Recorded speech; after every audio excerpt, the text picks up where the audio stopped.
कर्तावे स्तोत्रम प्रभु यीशु मसीह के सामर्थ्य नाम में आप सबों को मेरा सलाम। आप सब लोग स्वस्थ हैं, सुरक्षित हैं, ऐसा मैं विश्वास करता हूँ। प्रभु की आंखें आपकी और मेरी और इस समय लगी हुई है, क्योंकि वो ना तो ऊँघता है ना तो सोता है। उसका वचन कहता है कि धर्मी के जीवन पर परमेश्वर की आंखें लगातार बनी रहती है। हालेलुया।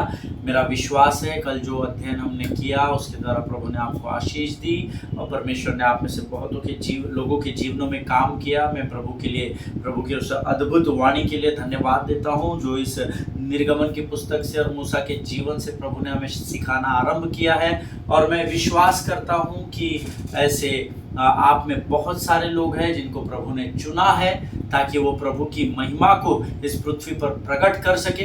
इनफैक्ट हम में से हर एक को परमेश्वर ने चुना है, लेकिन जो गंभीरता से प्रभु के साथ बने रहेंगे परमेश्वर उसकी महिमा को आपके जीवन पर प्रकट करेगा और आपके द्वारा फिर एक बार इस पृथ्वी पर वो अपनी महिमा को प्रकट करेगा। हालेलुया।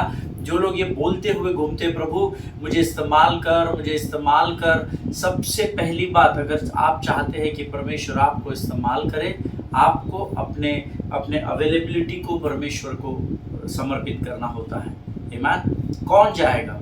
परमेश्वर के सेवक ने कहा प्रभु मैं जाऊंगा। आमीन। जब आप अपना संपूर्ण समर्पण प्रभु को देते हैं, प्रभु आपको आकार देता है, प्रभु आपको शक्ति, सामर्थ, बल और बहुत सारी बातों से भरता है। आपको करुणा से भरेगा, आपको अनुग्रह से भर देगा, आपको दया, शांति, प्रेम, सब बातों से वो आपको भरेगा। और यकीन जानिए परमेश्वर बहुतायत से आप लोगों का इस्तेमाल करेगा। हालेलुया। हम रोज़ दुआ करते हैं, मैं रोज़ अपने लोगों के लिए दुआ करता हूँ कि प्रभु मेरी कलीसिया को, मेरे लोगों को, मेरे साथ जो सेवा करते हैं उनको बहुतायत से तो इस्तेमाल कर, उनका जीवन लोगों के लिए ज्योति का कार्य कर सके। हालेलुया। और यही हमारी जिम्मेदारी है। इसी के लिए परमेश्वर ने मुझे और आपको चुना है कि हमारे जीवन के द्वारा प्रभु की महिमा हो सके। हालेलुया।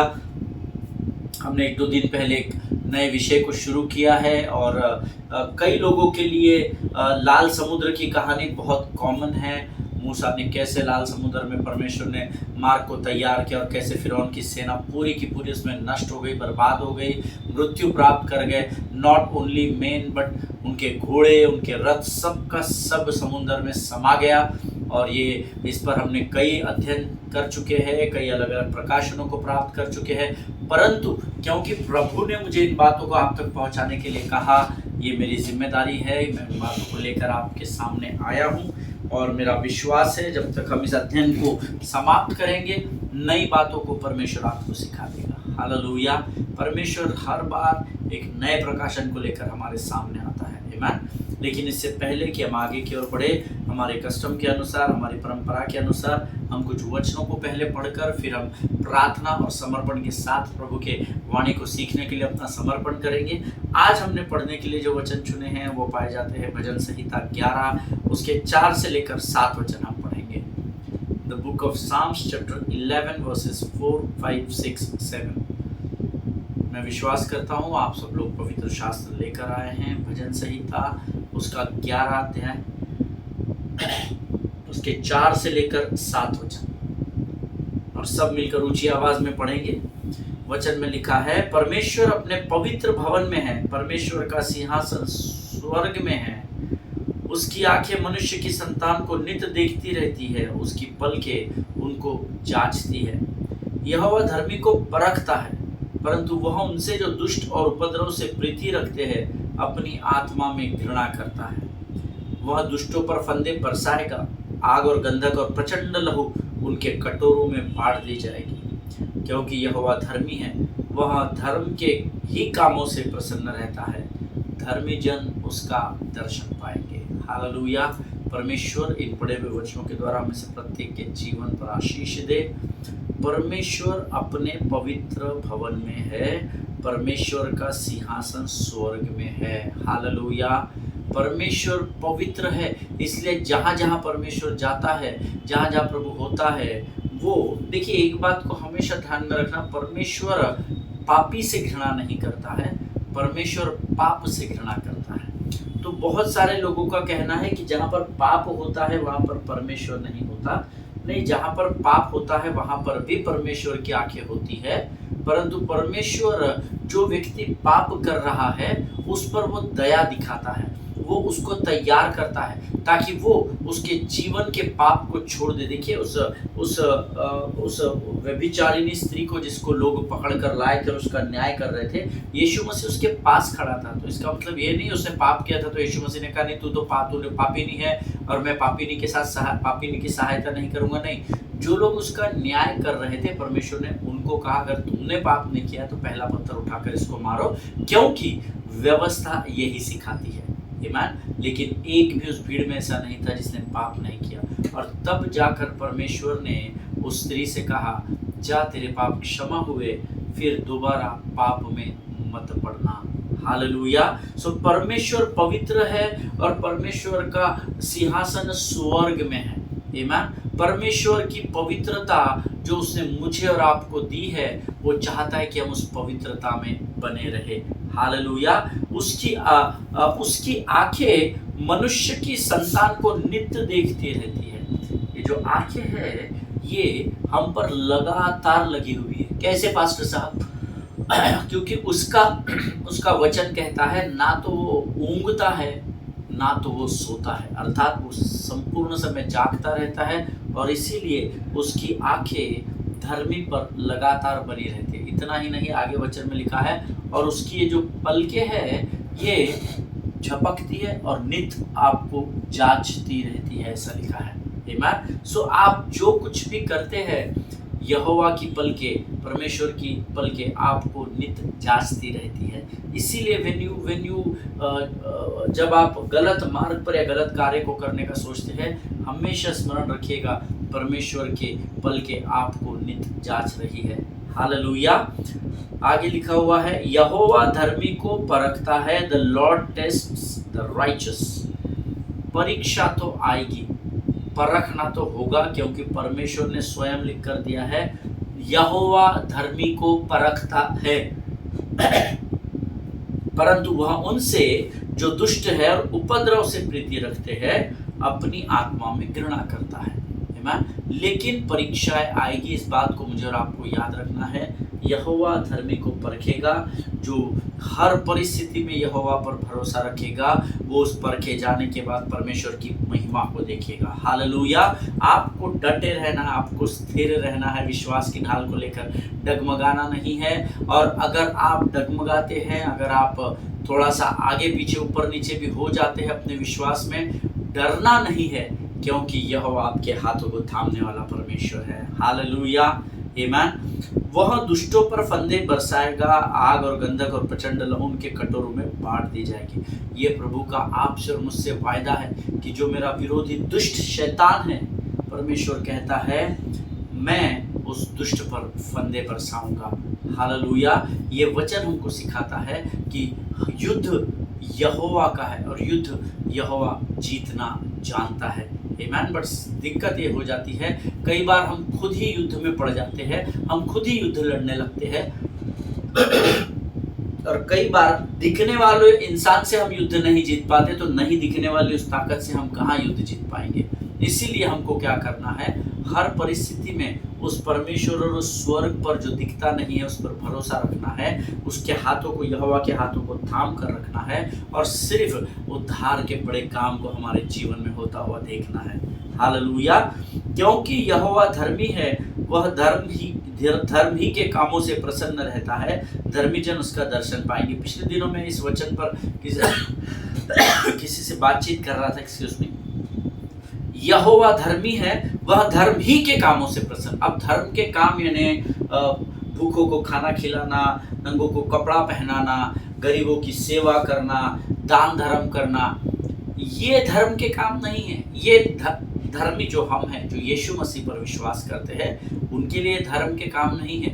ये अच्छे काम है और ये काम करने के लिए आपके पास चॉइस नहीं है कि आप धर्म के काम, ये भूखों को खाना खिलाएंगे, पानी पिलाएंगे, ये करेंगे तो आपको आपके पाप ढप जाएंगे और आपके पुण्य बढ़ दे। नो नो नो, हम उस थ्योरी पर विश्वास नहीं करते। आमीन। धर्म के काम का अर्थ है जो कार्य यीशु मसीह करता है, जब वो कार्य आप करेंगे उसको धर्म के काम कहा जाता है। वो लोगों पर दया दिखाता है, इसलिए आप दया दिखाएंगे। वो लोगों पर करुणा उंडेलता है, इसीलिए आप उस करुणा में बने रहते हैं, और इसीलिए आपको लोगों को करुणा में बने रहना सिखाना है। वो लोगों की सहायता करता है, इसीलिए आपको लोगों की सहायता करनी है।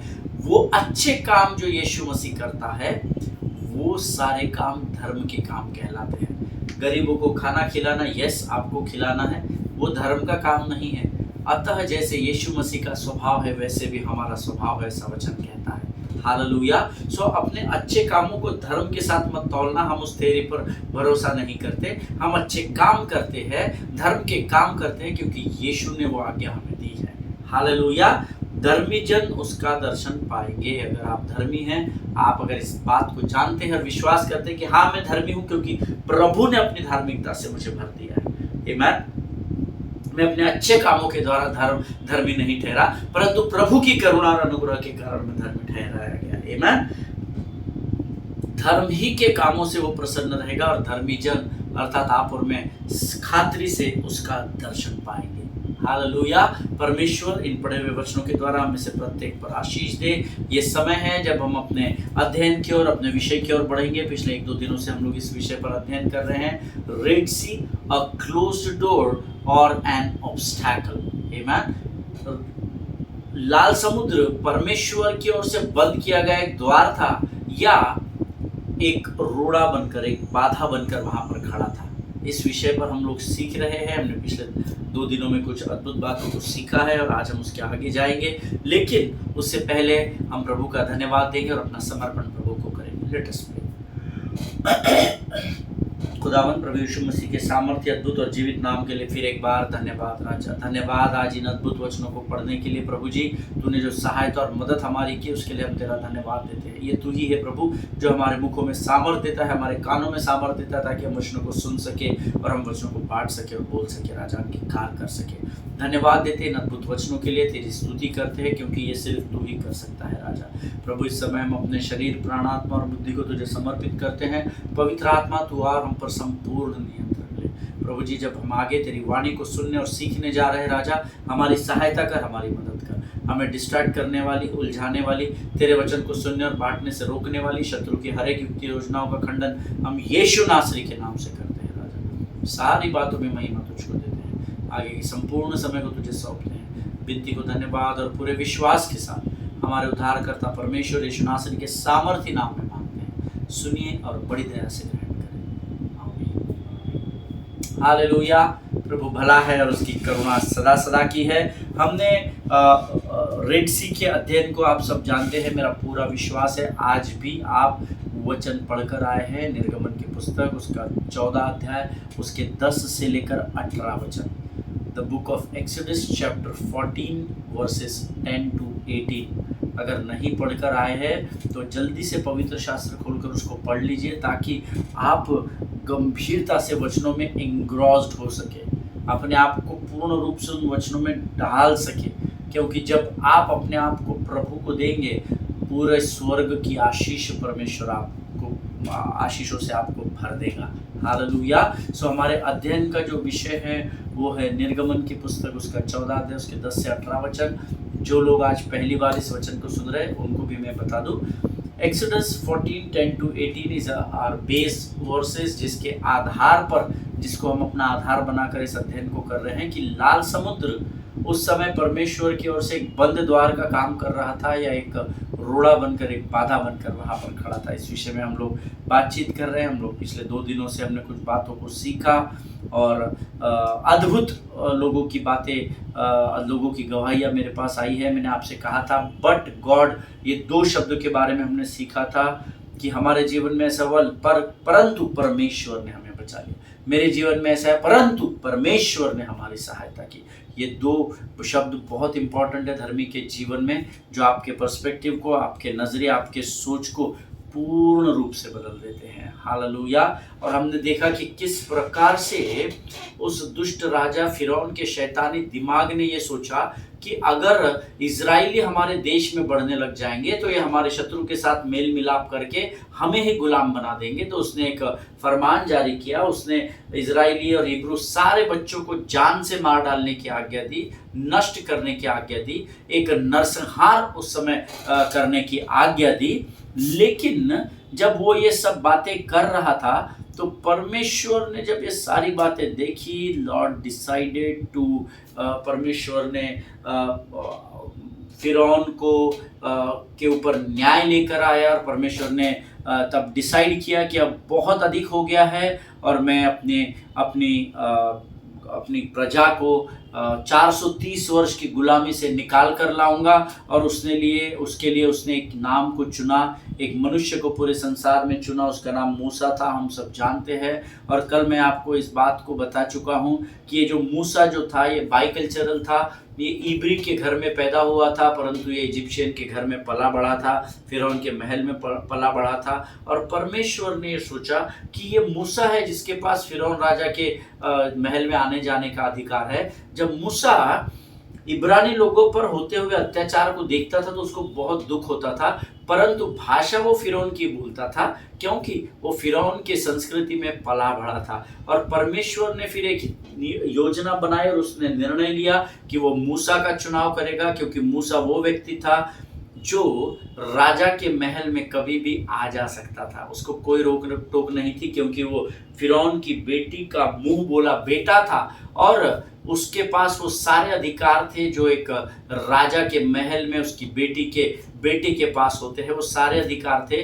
वो कभी भी चारों पहर कभी भी महल में आ जा सकता था। और परमेश्वर ने एक अद्भुत योजना बनाई कि वो मूसा को इस्तेमाल करेगा ताकि वो अपनी प्रजा अर्थात इब्री और इजरायली लोगों को वो मिस्र की 430 वर्ष की गुलामी से बाहर लेकर आ सके। और फिर हमने कल देखा था कि निर्गमन 3 में जलती झाड़ी के द्वारा परमेश्वर ने उसे दर्शन दिया और उसने परमेश्वर को बहुत एक्सक्यूजेस दिए, लेकिन परमेश्वर ने उससे कहा मैंने मिस्र में अपने लोगों को गुलामी और दबाव में देखा है, उनके साथ क्रूर बातें होते हुए देखा है, शैतानी बातों को उनके साथ होते हुए देखा है, उनके आंसुओं को देखा है। और मूसा, मैं चाहता हूं कि तू उन लोगों को मिस्र की बंधुआई से आजाद करके वाचा के देश तक लेकर आ जो मैंने उनके पितरों से, तेरे पितरों से वायदा किया है। हालेलुया, आमीन। और एक सिंपल छोटी सी लाइन के साथ परमेश्वर ने मूसा को उस जलती हुई झाड़ी से वापस भेजा और उसने कहा you just go to king Pharaoh and tell him that God told me to tell you let my people go. Hallelujah. परमेश्वर ने मुझे कहा तुझे बताने के लिए कि मेरी प्रजा को, मेरे लोगों को आजाद कर उन्हें जाने दे। हालेलुया। कई बार परमेश्वर आपको भी अगुवाई करता है, आपसे बातचीत करता है कि आप किसके लाइफ में करेक्शन लेकर आ सके, लेकिन कई बार लोग उस करेक्शंस को लेते नहीं हैं क्योंकि वो उनको उनके समझ के मुताबिक सही नहीं लगता है। और एग्जैक्टली सेम बातें यहाँ पर फिरौन के पास साथ हुई। जब मूसा उसके महल में गया और मूसा ने कहा फिरौन, परमेश्वर ने मुझसे तुझे ये कहने के लिए कहा है कि उसकी प्रजा को तू आज़ाद कर। उसने मेरी नहीं बोला, मूसा ने बोला परमेश्वर की प्रजा को आज़ाद कर। लेकिन फिरौन राजा ने उसको बहुत ही हल्के में लिया। होता है ना, कई बार हम किसी को सजेस्ट करते हैं फिर वो हमें छोड़ना, ये क्या पास्टर आज का है हमको ज्ञान बांट रहा है, अरे ये क्या हमको वर्शिप लीडर सिखा रहा है, अरे ये क्या है तो फेमस भी नहीं, इसको कोई पहचानता नहीं, ये हमको बता रहा है कैसे बजाना है, कैसे गाना है, क्या करेक्शंस होने चाहिए, क्या डिसएडवांटेजेस है, क्या एडवांटेजेस है। अरे छोड़ो, इसको हल्के में रखो, इसको इग्नोर मारो, इसको ध्यान मत दो। सेम यहाँ पर फिरौन ने किया। पवित्र शास्त्र इस बात की गवाही देता है, मूसा की इस बात का फिरौन पर कोई असर नहीं पड़ा और उसने मूसा को बहुत हल्के में लिया। और फिरौन राजा ने इस्राएली प्रजा को गुलामी से आजाद करने के लिए आउटराइटली मना कर दिया क्योंकि उसने सीरियसली उसको लिया नहीं था। और फिर पवित्र शास्त्र कहता है फिर परमेश्वर का कोप क्रोध भड़क उठा और उसने मिस्र के ऊपर 10 अलग अलग विपत्तियों को भेजा। मैं उनकी गहराई में इसलिए नहीं जा रहा हूँ, पहली कौन सी थी, दूसरी कौन सी थी, हम सब जानते हैं। लेकिन परमेश्वर ने के क्रोध ने फिर क्रोध उस पर भड़क उठा और फिर मिस्र में ना भूतो ना भविष्यति, ऐसे अद्भुत भयंकर 10 विपत्तियों को भेजा। और उन 10 विपत्तियों को मिस्र पर भेजने का एक ही कारण था, फिरौन राजा। और इस देखिए, बिना विपत्ति के भी परमेश्वर मिस्र से इजराइली और इब्रियों को निकाल सकता था बड़ी आसानी से। एक स्वर्गदूतों की फौज भेजता, खड़ खड़ खड़ खड़ खड़ खड़, बीच में स्वर्गदूत खड़े हो जाते, सेना को संभाल लेते, इनको बोलता चलो भाई पूरी की पूरी भीड़ बाहर हो जाओ, तब तक स्वर्ग तुम्हारे लिए लड़ेगा। Because the God whom we serve, nothing is impossible for him. जिस परमेश्वर की मैं और आप आराधना करते हैं उसके लिए कोई भी बात असंभव नहीं है। लेकिन ये 10 विपत्तियां भेजने का मुख्य कारण ये नहीं था कि फिरौन उन लोगों को आजाद करे। ना ना ना, बगैर विपत्तियों के भी परमेश्वर आजाद कर सकता है क्योंकि वो परमेश्वर है। But I will tell you what was the reason.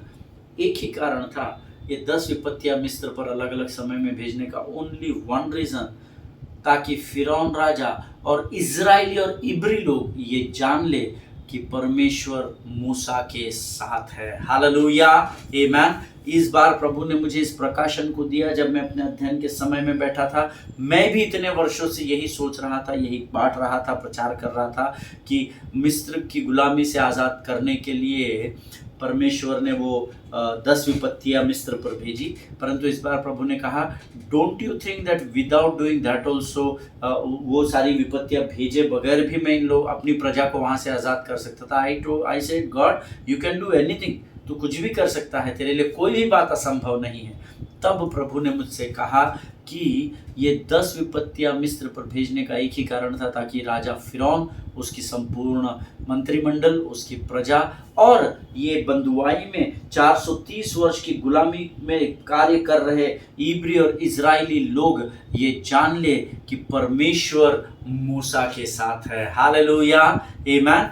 Moses is used by God to initiate plague after plague, ताकि जो कोई भी मूसा की ओर देखे तो इस बात को जान ले कि परमेश्वर का हाथ मूसा पर बना हुआ है। हालेलुया। परमेश्वर ने एक के बाद एक प्लेग अर्थात विपत्तियों पर विपत्तियां वो इसलिए भेजता गया ताकि लोग ये जान ले कि मूसा जो कह रहा है वो सच है, और मूसा कह रहा है कि परमेश्वर ने मुझसे कहा है, अर्थात परमेश्वर मूसा के साथ है। हालेलुया। बाइबल बताती है कि पहली 9 विपत्तियां जो डाली गई मिस्र पर, उसका उस पर ज्यादा असर नहीं पड़ा। किस पर? फिरौन राजा पर पहली 9 विपत्तियों का ज्यादा असर नहीं पड़ा। वो हर बार विपत्तियां आती थी, वो सहन करता था, फिर कॉम्प्रोमाइज करता था, फिर पलटी मार देता था, फिर दूसरी विपत्ति आई, फिर उसने मूसा से कहा ऐसा कर वैसा कर, फिर मूसा कर देता था, फिर वो अपनी जुबान से पलट जाता था। ये धोखाधड़ी वो करता रहा और कैसे भी कभी ना कभी समाप्त हो जाएंगी ये विपत्तियां सोचकर 9 विपत्तियों का वो सामना करता रहा। लेकिन मैं आज आपको बताता हूँ, इन 9 विपत्तियों का फिरौन पर ज्यादा असर नहीं पड़ा, but it is only 10th plague bible से when death angel sweeps through Egypt. जब वो मृत्यु का दूत जो परमेश्वर ने भेजा था वो जब पूरे मिस्र से होकर निकलने लगा, और अब जब ये मृत्यु का दूत जब फिरौन राजा के महल तक भी जा पहुंचा, तब फिरौन राजा भयभीत हो गया और डर गया। आमेन। उसको लगा अरे मेरी कौम नष्ट हो जाएगी, ऐसा हो जाएगा वैसा हो जाएगा, और 9 विपत्तियों को तो वो हल्के में ले लिया। परंतु जब मृत्यु का दूत आया तब फिरौन राजा डर गया, भयभीत हो गया। यही राजा कुछ समय पहले आज्ञा देता है कि इब्री और इजराइल के हर एक बच्चों का नरसंहार किया जाए, इस कौम को हमेशा के लिए मार डाला जाए ताकि ये कौम बढ़ने न पाए। और अब जब मृत्यु का दूत इसके महल तक आ पहुंचता है तो अब फिरौन राजा डर जाता है, भयभीत हो जाता है। Amen. And the Bible says that when death angel reached to Pharaoh's palace, according to Exodus 12, निर्गमन 12 के अनुसार, जो लोग नोट्स लिखते हैं वो लिख लीजिएगा, बाद में आप पढ़ लेना। According to Exodus 12, when the death angel reached to Pharaoh's palace, he momentarily repels slavery for the first time. Hallelujah.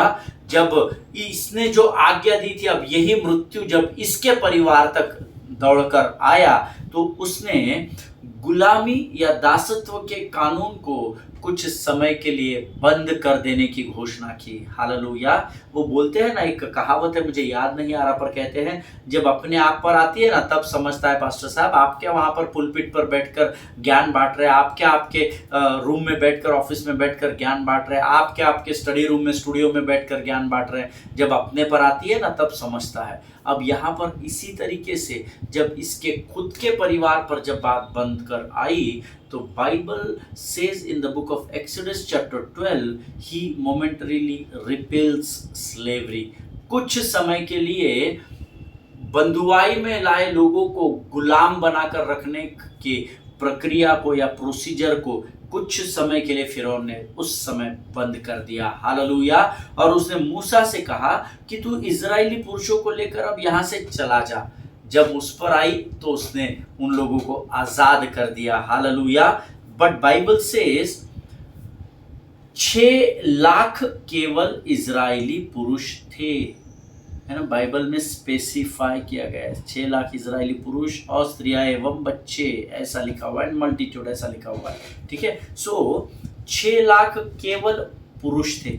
आमीन। इस बात को याद रखना, कितना बड़ा क्राउड, 6 लाख एक स्थान पर इकट्ठा होकर निकले और 6 लाख से अधिक की भीड़ जब वहां से निकली तो सोचिए क्या मंजर रहा होगा, है ना, क्या अद्भुत रहा होगा।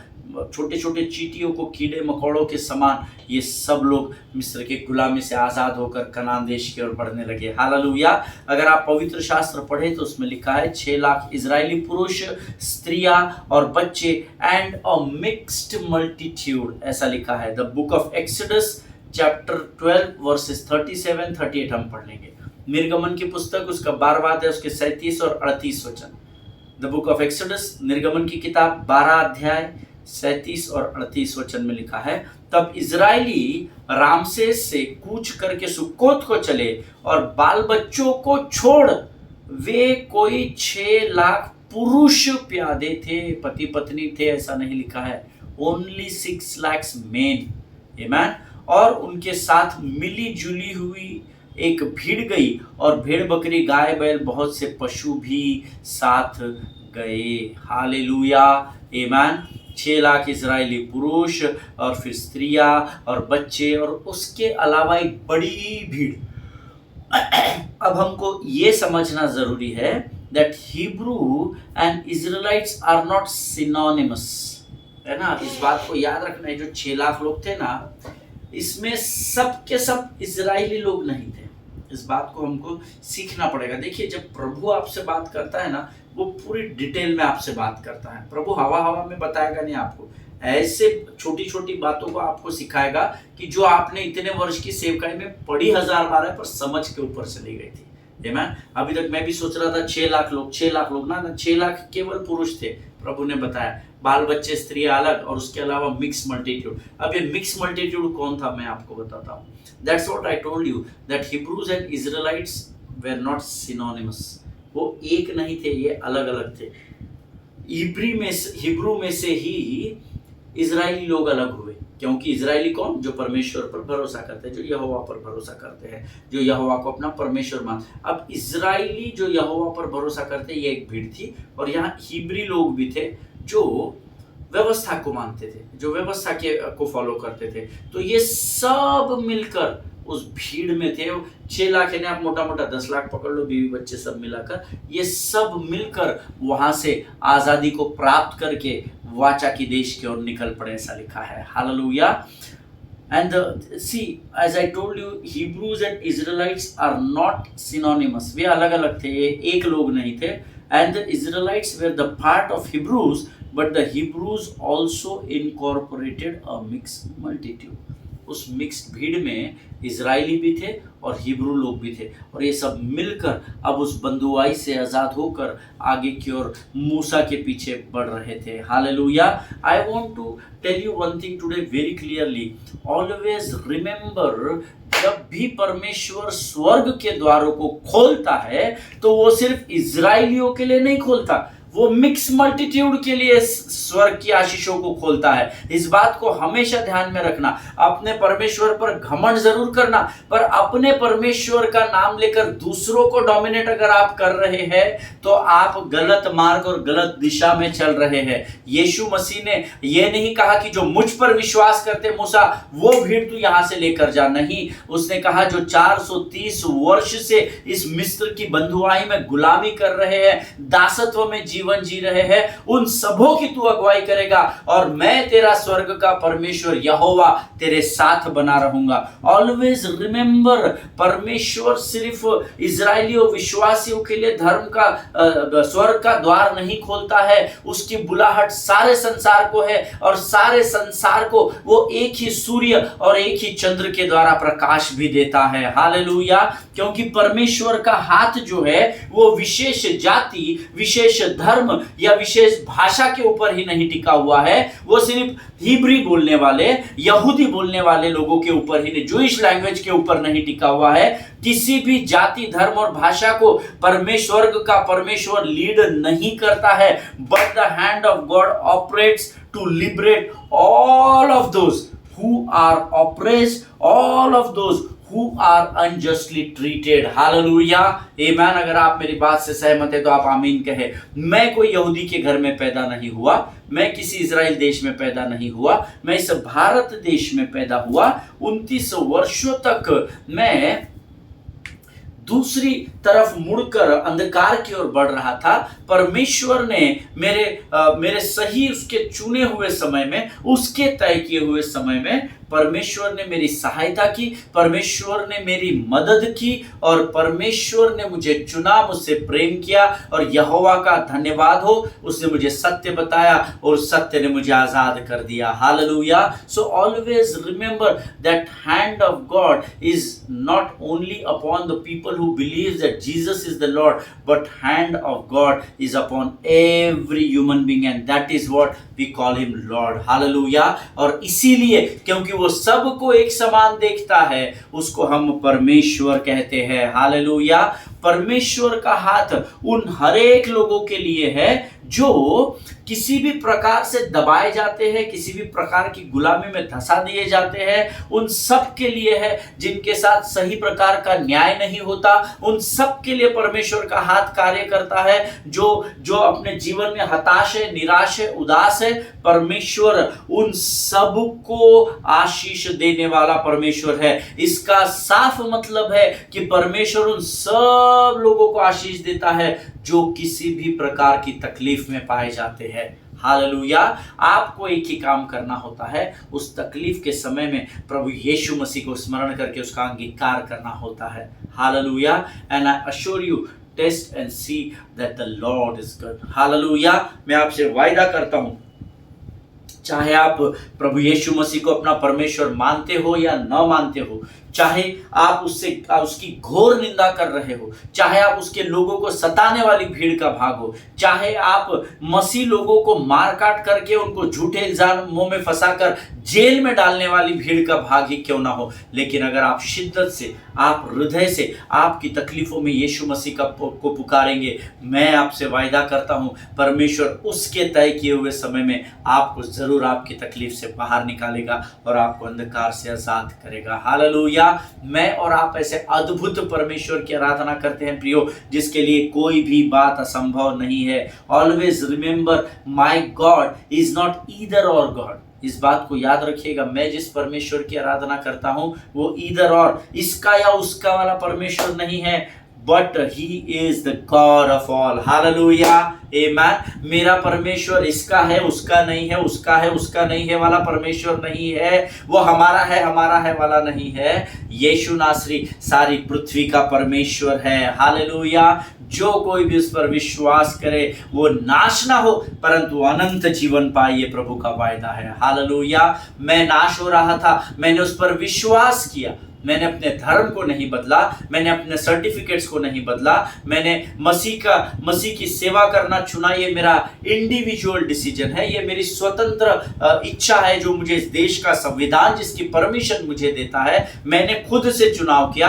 किसी ने मुझे धन का लालच नहीं दिया, किसी ने मुझे झूठे वायदे नहीं किए, उन्होंने मुझे सत्य बताया और मैं पिछले 25 वर्षों से लगातार उस सत्य की खोज में बढ़ रहा हूं। प्रभु की सत्य के परमेश्वर को मैंने प्राप्त किया और मैंने वचन के अनुसार उसको खोजना आरंभ कर दिया। हालेलुया।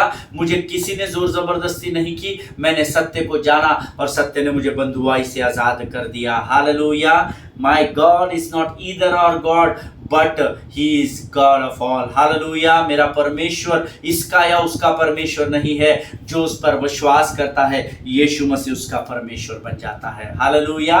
प्रभु इन वचनों के द्वारा आपको बड़ी बरकत दे, बड़ी आशीष दे। आज हम यहाँ पर समाप्त करेंगे, कल हम इससे आगे की ओर बढ़ेंगे। मेरा विश्वास है कि जो बातें आज प्रभु की आत्मा ने हमें यहाँ पर सिखाई है, वो बातें परमेश्वर ने आपके हृदय में जरूर डाली है। परमेश्वर ने आपको कुछ भेद की बातें बताई है और परमेश्वर ने कुछ बातों का प्रकाशन आपके जीवन पर दिया है। इन वचनों को, इन बातों को गंभीरता से लेना। कई वर्षों तक मैं सोचता रहा 6 लाख की भीड़ को प्रभु ने निकाला, नहीं, 6 लाख से अधिक की भीड़ थी। हालेलुया। जब हम गंभीरता से अध्ययन करते हैं तो प्रभु के भेदों को हम भाप लेते हैं, प्रभु हम पर अपने भेदों को प्रकट करता चला जाता है। देखिए, यूं ही परमेश्वर अपने स्वर्ग के भेदों को आप पर प्रकाशित नहीं करेगा, वो पहले आपको तैयार करेगा। मुझे इतने वर्ष लगे इस बात को सीखने में, वो पहले आपको तैयार करेगा। जब वो आप परिपक्व हो जाएंगे तब वो अपने भेदों को आप पर उंडेलेगा। लोगों का पेशेंस खत्म हो जाता है और लोग वचन को मैनिपुलेट करने लगते हैं। Never ever do that. Wait upon the Lord because you will renew your strength. Amen. जब आप प्रभु पर ठहरे रहेंगे तो परमेश्वर आपको उसके बल से तैयार करेगा। हालेलुया। प्रभु आप सबों को आशीष दे। ये समय है जब हम इन वचनों के लिए धन्यवाद की प्रार्थना प्रभु को समर्पित करेंगे। Let us pray. खुदावंद प्रभु यीशु मसीह के सामर्थ्य, अद्भुत और जीवित नाम के लिए तेरा धन्यवाद देते हैं। प्रभु सचमुच इन भेदों को तू हम पर दिन प्रतिदिन प्रकट करता है। हम तेरा गुणानुवाद करते हैं। हम तेरे ऋणी हैं राजा। हम तेरे उपकारों को कैसे फेड़े हमें नहीं पता प्रभु जी। रोज तो हमारे बीच में आता है, वचन की सेवा देता है प्रभु और विश्वास योग्यता को प्रकट करता है। हम तेरा लाखों लाख धन्यवाद करते हैं प्रभु जी। आज जो वचन तूने हमारे मध्य में लेकर आया उसके लिए तेरा धन्यवाद देते हैं प्रभु जी।